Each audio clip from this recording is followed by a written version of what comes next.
एक और दो राज्यों के विधानसभा चुनाव के ऐलान का इंतजार है, दूसरी ओर सुप्रीम कोर्ट में इलेक्टोरल बॉन्ड्स की वैधता को लेकर सुनवाई चली और सुप्रीम कोर्ट ने यह तय कर दिया कि अब इस पे अगली सुनवाई 6 दिसंबर को होगी। आज हुई सुनवाई में बहुत सारी चीजें सामने आई। सबसे पहले प्रशांत भूषण ने इस मामले में कोर्ट का 3 बड़े मुद्दों की ओर ध्यान आकृष्ट कराया और उन्होंने कहा कि सबसे पहले तो यह कि विदेशों से जो चंदा मंगाया जा रहा है उसे लेकर स्थिति साफ नहीं है। संशोधन हुए हैं, क्या वो रेट्रोस्पेक्टिव लागू होंगे या नहीं होंगे? राजनीतिक पार्टियां क्या आरटीआई के दायरे के अंदर आती हैं या नहीं? इस पर जस्टिस गवई ने कहा कि उन्हें खुद इन सारी चीजों के बारे में न्यूज़पेपर से और मीडिया से और बाकी रिपोर्टिंग से पता चला है।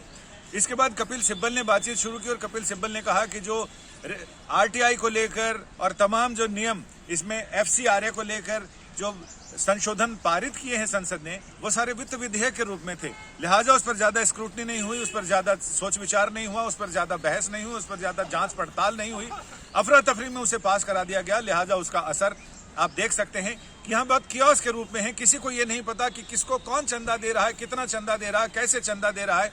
ये सारी चीजें बिल्कुल कियोस मचा हुआ है, किसी को कुछ नहीं पता। इस पर सॉलिसिटर जनरल तुषार मेहता ने कोर्ट से कहा कि ये जो सिस्टम है इलेक्टोरल बॉन्ड्स का, ये बिल्कुल पारदर्शी है। इसमें जिसको जो पता होना चाहिए वहां तक पता है, जिनको पता होने की जरूरत नहीं उनको पता करने की जरूरत भी नहीं है और उन्हें पता होना भी नहीं चाहिए।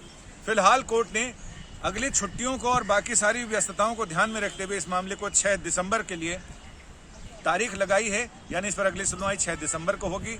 ये पूरा महीना अक्टूबर और नवंबर इस मामले में सुनवाई नहीं होगी। ऐसे भी ये वर्षों पहले दाखिल किया गया मामला है, जिसकी अब कहते हैं कि 12 साल में कूड़े के ढेर के भी दिन फिरते हैं, लेकिन इतने साल बाद अब ये मामला सुनवाई के लिए आया तो है।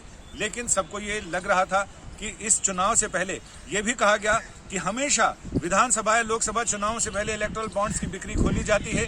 इसके बाद ये पता नहीं चलता कि कौन सी पार्टी को कौन कहां से कितना कैसे चंदा दे रहा है। इस पर पारदर्शिता होनी जरूरी है। अब सुप्रीम कोर्ट 6 दिसंबर को इस मामले की सुनवाई करेगा, तब ये चीजें धीरे धीरे सामने आएंगी कि आखिर कोर्ट का रुख इस पर क्या है।